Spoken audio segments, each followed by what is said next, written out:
Alpha காதலன் அத்தியாயம் 3. பாறை சத்தமில்லாமல் நகர்ந்தது.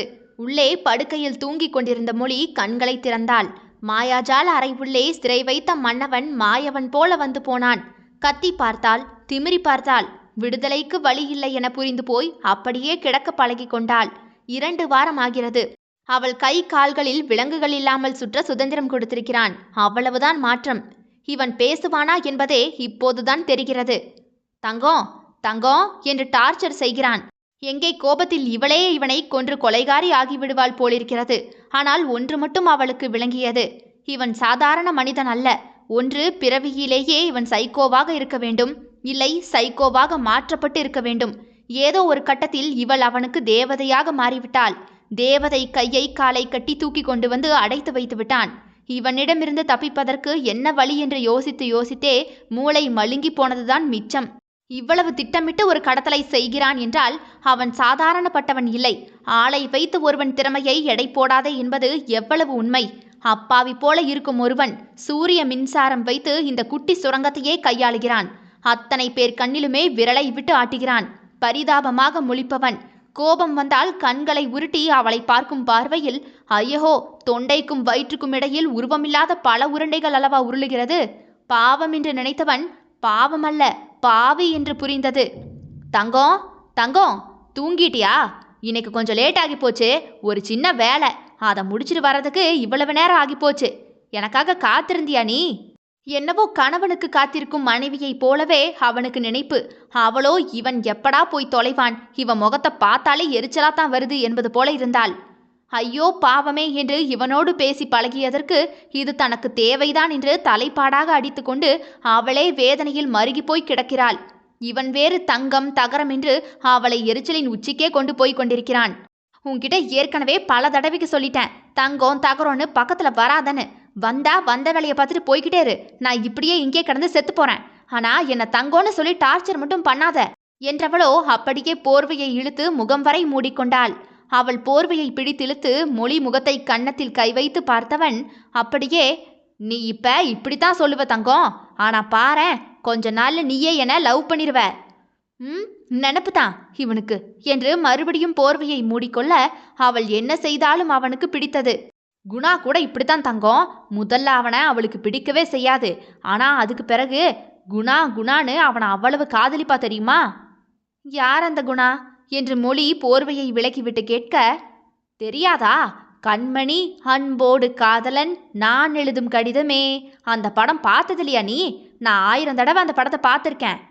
அடடே, ஆஹா, இந்த கிறுக்கனுக்கு எங்கிருந்து இந்த கடத்தல் பிளான் எல்லாம் வந்துச்சுன்னு இப்பதானே தெரியுது. டேய், அதுல குணாவை சுட்டு கொண்டுடுவாங்க தெரியும்ல. உனக்கும் அதே கதிதான். அவனுக்கு அவ்வளவுதான் சூதானம் தங்கம். என்னெல்லாம் ஒன்றும் பண்ண முடியாதுல்ல. அவள் குளியலறை உள்ளே குவித்து போட்டிருந்த துணிக்கு சோப்பு போட்டுக்கொண்டே உட்கார்ந்திருந்தான். நீ தின்னு தூங்கு, ஒரு வேலையும் செய்யாத தங்கம், நான் உன்னை ராசாத்தி மாதிரி பார்த்துக்கிறேன் என்று சொன்னது மட்டுமில்லை, அதை செய்யவும் செய்தான்.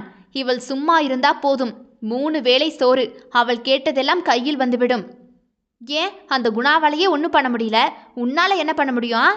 ஆளை பார்த்து எடை போடாத தங்கம், நான் ஆளுதான் இப்படி, உடம்பு முழுக்க அறிவுதான் என்று திரும்பி அவளை பார்த்தான். கண்களோ பழுப்பு நிறமாக டாலடித்தது. என்ன பண்ணிருவ அதை சொல்லு முதல்ல. அவன் கொண்டு வந்து வைத்த உணவு டப்பாவை திறந்து சாப்பிட ஆரம்பித்தாள். தப்பிக்க உடலில் வலு வேண்டுமே. ஏற்கனவே பண்ணிட்டேன் தங்கம். பண்ணிட்டியா? என்ன பண்ணி வச்சிருக்க நீ? இந்த கிணத்து பக்கம் ஊர்க்காரங்க வரமாட்டாங்க. பூதம் இருக்குன்னு ஒரு ரூமர் உண்டு. ஆனா உன்னை ஒருவேளை கண்டுபிடிச்சு போலீஸ் இங்க வந்ததுன்னு வையேன், அவங்க பூட்ஸ் கால் கிணத்தை சுத்தி உள்ள நிலத்துல பட்டா போதும், பூம் என்றவன் வாயால் வெடிப்பது போல காட்ட மொழி பதறிப்போய் அவனை பார்த்தாள். கண்ணி வெடிய புதைச்சு வச்சிருக்கேன். இதெல்லாம் தப்பில்லையா வலியன்? நமக்கு நல்லது நடக்குதுன்னா எதுவுமே தப்பில்லை தங்கம், நாயகன் சொன்னது. ஐயோ, மொத்த படத்தையும் பார்த்து மெண்டல் ஆகியிருப்பான் போலையே என்று சிரித்து கொண்டவளோ, ஆமா இன்னைக்கு ஏன் சாப்பாடு நல்லாவே இல்லை, ஆன்டி சமையல் நல்லா இருக்குமே என்று சாப்பாட்டை அள்ளி தின்று கொண்டே அவள் கேட்க திருவென்று விழித்தான். அது உன்கிட்ட பொய் சொல்லக்கூடாதுல தங்கம், நீ கோவிச்சுக்க போற. அம்மா இல்லை. ஓஹோ, எங்க போயிருக்காங்க? சாமி கிட்ட. எங்க கோவிலுக்கா? ஒரேடியா சாமிகிட்ட போயிட்டாங்க. வாட்? சாப்பிட்டு கொண்டிருந்த மொழி தொண்டையில் உணவு அடைத்து கொண்டு நிற்க அவனை அதிர்ந்த மொழி பார்க்க, யூ மீன் செத்து போயிட்டாங்களா? ம், விவரமா சொல்லி தொலைங்க. ஆன்ட்டிக்கு என்னாச்சு? அவனோ விளக்கு உரை முடித்து, அது கை தவறி. ம், தெரிஞ்சே கொன்னுட்டேன் தங்கம். அவங்க யார் உனக்கும் எனக்கும் இடையில வர்றதுக்கு? அதான் ஒரே போடு, ஆளு காலி. கொலையா? அப்படியும் சொல்லலாம்.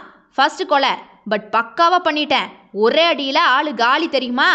தற்பெருமை வேற அந்த எருமைக்கு. என்ன என்ன சொல்ற? யாரும் உன்னை பிடிக்கலையா?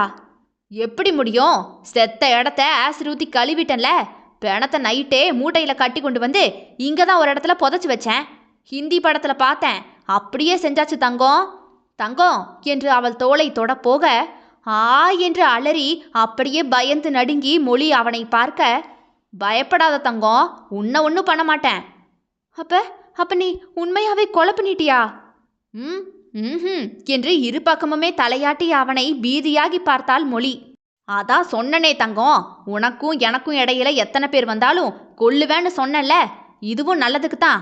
இனி உன்னை பார்க்க பயந்து பயந்து ஒளிஞ்சு அது கண்ணை மறைச்சலாம் வர வேண்டாம்ல. என் தங்கத்தை எப்போ வேணுனாலும் நான் பார்க்க ஓடி வந்துடுவேன்ல.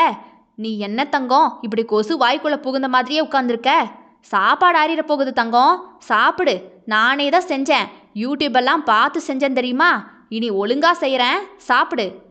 அவளோ அப்படியே விக்க விக்க அள்ளி தொண்டையில் வைத்து அடைத்தவளுக்கு மரண பயம் வராமல் இருந்தால் அவளும் இவன் இனமே. உயிர் நடுங்கி போனது உண்மை. ஒரு பெண்ணுக்காக கொலையா? அதுவும் அவன் தாயை? ஐயோ, அப்படியே கேட்க பதறியது அவளுக்குள். நம்ம காதலுக்காக நான் என்ன பண்ண போறேன் தெரியுமா தங்கம்? யாரெல்லாம் நம்மளை பிரிக்க பார்க்குறாங்களோ அவங்க எல்லாரையும் கொன்னுக்கிட்டு இருக்கேன். நீ என்ன நினைக்கிற தங்கம்?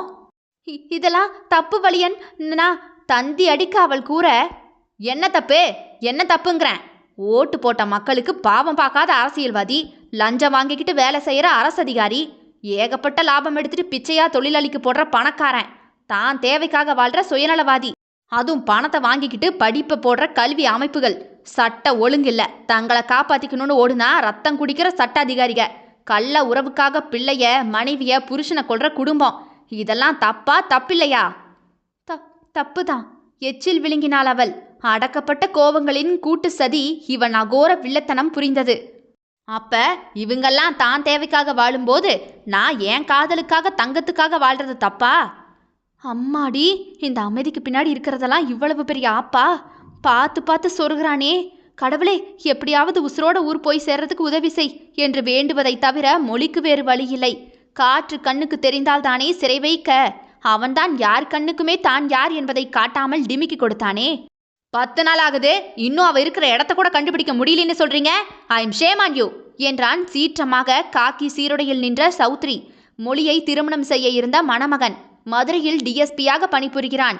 தூரத்து சொந்தம்தான் மொழி. அவளும் வக்கீலுக்கு படிக்க வரன் பேசி முடித்து விட்டார்கள். பெரிதாக மொழி மீது நாட்டமும் இல்லை, அதே சமயம் எதிர்பார்ப்பும் இல்லை. திருமணம் செய்தால் பிடித்தம் வரலாமோ என்கின்ற யோசனையில் தலையாட்டி விட்டான். ஒருவேளை காக்கி சட்டையை காதலித்து கரம் பிடித்து விட்டதால் அவள் மீது எதுவுமே உணர்வில்லையோ என்று யோசனையிலேயே திருமணம் செய்ய சரி என்றான். ஆனால் பெண்ணை காணவில்லை என்றதும் சற்று ஈகோ கிளாஷ் ஆனது அவனுக்குள். உன்னை பிடிக்கலின்னு போயிட்டா போல, லவ்வர் கூட ஓடி போயிட்டா போல. என்ன சௌத்ரி, கல்யாணம் நின்னு போச்சா என்று இப்படி பல பேர் கேட்கவே அவமானமாக உணர்ந்தான். கம்பீரமாக சுற்றிய அவனுக்கு தலையிறக்கமாகி போனது, மொழி காணாமல் போனது. நோ, சௌத்ரிக்கு தோல்வியா? அவளை தேடி பிடிச்சு தாலியை கட்டி மறுபடியும் ஊர் முன்னாடி நின்னே தீரணும் என்ற ஆத்திரம் மட்டுமே அவளை தீயாக தேட காரணம். இங்கேயே டிரான்ஸ்ஃபர் வாங்கி வந்து தேடுதல் வேட்டையை முடுக்கி விட்டிருந்தான். அவ படிக்கிற காலேஜில் விசாரிச்சிங்களா? எஸ் சார், நல்ல பொண்ணுங்கிறாங்க. நல்ல பொண்ணுங்க தாயா இப்போ சாணி அள்ளி முகத்தில் பூசுவாளுங்க. நல்லா தேடுங்க. அவ எங்கே போனா யாரு கூட போனான்னு எனக்கு வித்தின் 1 டேல தெரிஞ்சிருக்கணும். நான் இங்கே வந்ததே ஊர் கேஸெல்லாம் பார்க்கறதுக்கு இல்லை, அவளை தேடி கண்டுபிடிக்கிறதுக்கு தான். கிடைக்கிற வரைக்கும் எவனுக்கும் லீவ் இல்லை. கோ என்றவன் மொழி வீட்டை நோக்கி வண்டியை பாய விட்டான். சாது மிரண்டால் காடு கொள்ளாது. வலியன் மூளை பலம் முன்னே உடல் பலமுள்ள இவர்கள் எல்லோரும் தெல்லு பூச்சிகள்தான். தொடரும் அடுத்தடுத்த அத்தியாயங்களை தினமும் இரவு 7 மற்றும் 9 மணிக்கு கேட்க தவறாதீர்கள் மக்களே. ஆல்ஃபா காதலன் விடைபெறுகிறேன். நான் உங்கள் ஆர்ஜே தியா.